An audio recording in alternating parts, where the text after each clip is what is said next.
अस्सलाम वालेकुम इन्वेस्टर्स। आज हम पाकिस्तान की इकोनॉमिक और स्टॉक मार्केट आउटलुक को रिव्यू करेंगे, स्पेशली ये जो वायरस की सिचुएशन है इसको मद्देनज़र रखते हुए। सबसे पहले तो एज़ यू नो कि तकरीबन 85,000 के करीब केसेस हो चुके हैं पाकिस्तान में। लकली जो डेथ्स हैं वो कम है, that is the good part. और अभी यही रिस्क है और फियर है कि अगले जो 1-2 महीने हैं इसमें केसेस की तादाद में काफ़ी इजाफा हो सकता है। बिजनेस एक्टिविटी को जनरली ग्रेजुअली गवर्नमेंट ने कुछ बहाल कर दिया और जो इंडस्ट्रीज़ हैं वो अब कुछ हद तक वापस अपना नॉर्मल उन्होंने प्रोडक्शन वगैरह शुरू कर दी है। इसका अगर हम इम्पैक्ट देखें जो अभी तक हुआ है, तो इस साल हमारा जो फिस्कल ईयर में हमारा जो इकोनॉमिक ग्रोथ रेट है वो शायद -1.5% पे एंड होगा, जो कि पहले प्रोजेक्टेड था 2 to 3%। और ऑब्वियसली इसकी वजह से अनफॉर्चुनेटली बहुत से लाखों बिजनेस ऐसे हैं, छोटे स्पेशली बिजनेस, जो कि शायद बंद हो जाएं और मिलियंस ऑफ लोग they can lose their job. तो इसकी इम्प्लिकेशंस काफ़ी हैं शॉर्ट टर्म में। एटलीस्ट अगर हम अगला 6 महीने साल का पीरियड देखते हैं तो इसकी अभी इम्प्लिकेशंस फर्दर हो सकती हैं। जो गुड न्यूज़ एक्सपेक्टेड है वो ये है कि वैक्सीन पे बहुत सी डिफरेंट मुल्कों में काम हो रहा है और उम्मीद ये है कि अगले 4 महीनों में वैक्सीन जो है वो दुनिया में अवेलेबल हो जाएगी।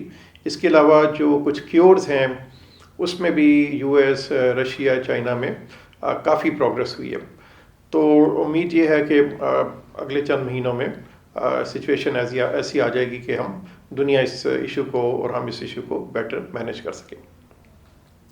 अगर हम करंट अकाउंट डेफिसिट की सिचुएशन देखें तो हमारी एक्सपोर्ट्स कम हुई हैं और हमारी रेमिटेंसेस भी कम हुई हैं, क्योंकि ऑयल प्राइसेस गिरने से मिडल ईस्ट में जो पाकिस्तानी वर्कर्स हैं स्पेशली उनकी जॉब्स भी गई हैं। एट द सेम टाइम हमारी जो इंपोर्ट बिल है जो कि काफ़ी हाई वो भी कम हुआ है। तो ओवरऑल हमारा जो करंट अकाउंट डेफिसिट है वो एक्सपेक्टेड है कि काफ़ी मैनेजेबल रहेगा, तकरीबन 1.5% ऑफ जीडीपी के करीब। और करेंसी भी हम एक्सपेक्ट कर रहे हैं कि यहाँ से बहुत ज़्यादा डिवैल्यू नहीं होगी। गवर्नमेंट ने फिस्कल साइड पे एक अच्छा पैकेज दिया 1.2 ट्रिलियन का, और इसमें बेसिकली जो अंडर प्रिविलेज क्लास है उनको भी कुछ पैसे दिए गए और बिजनेसेस और इंडस्ट्रीज़ को भी कुछ इंसेंटिव्स दिए गए और कुछ लिक्विडिटी प्रोवाइड की गई। इस तरह स्टेट बैंक ने अपना इंटरेस्ट रेट भी तकरीबन मोर देन 5% कम कर दिया, जिसकी वजह से ना सिर्फ ये कि गवर्नमेंट की बोरिंग जो कॉस्ट है वो गिरेगी, बल्कि जो प्राइवेट सेक्टर है उसकी बोरिंग कॉस्ट भी कम होगी, जिसकी ज़रूरत थी। इन्फ्लेशन हम एक्सपेक्ट कर रहे हैं कि जो ये फिस्कल ईयर है इसमें तकरीबन 11% एवरेज किया है, मगर नेक्स्ट फिस्कल ईयर जो जुलाई से शुरू होगा इसमें हम एक्सपेक्ट कर रहे हैं कि इन्फ्लेशन 7% पर आ जाएगी। और हम ये भी एक्सपेक्ट कर रहे हैं कि यहाँ से 1 से 2% इंटरेस्ट रेट फर्दर कम हो सकते हैं अगले कुछ महीनों में। तो all in all basically situation although इतनी अच्छी नहीं है, मगर ये है कि कुछ ब्राइट स्पॉट्स हैं। उसमें यह है कि गवर्नमेंट की जो बोरिंग कॉस्ट है वो सिग्निफिकेंटली कम हो गई है। और फिर आईएमएफ ने $1.4 बिलियन भी गवर्नमेंट को दिए हैं इस सिचुएशन को मैनेज करने के लिए। और उम्मीद ये भी है कि जो डेट रिलीफ डेवलपिंग कंट्रीज़ को मिल रहा है उसका बेनिफिट पाकिस्तान को भी कुछ आ जाएगा। Talking about the stock market, तो स्टॉक मार्केट जो जनवरी में उसका पीक था वहाँ से अब तकरीबन 21% डाउन है।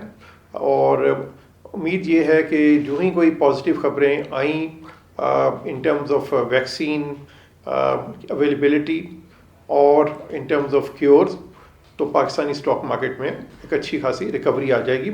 और हम ये देख भी रहे हैं कि जो China for example, US, Asian south ये ईस्ट एशियन कंट्रीज़, इनकी स्टॉक मार्केट्स ऑलरेडी अब बड़ा अच्छा परफॉर्म कर रही हैं, क्योंकि वहाँ पे उन्होंने अब वायरस पर काबू पा लिया काफ़ी हद तक।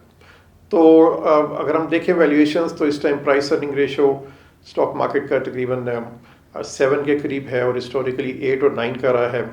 प्राइस टू बुक 1.1 है और हिस्टोरिकली 1.75 का रहा है।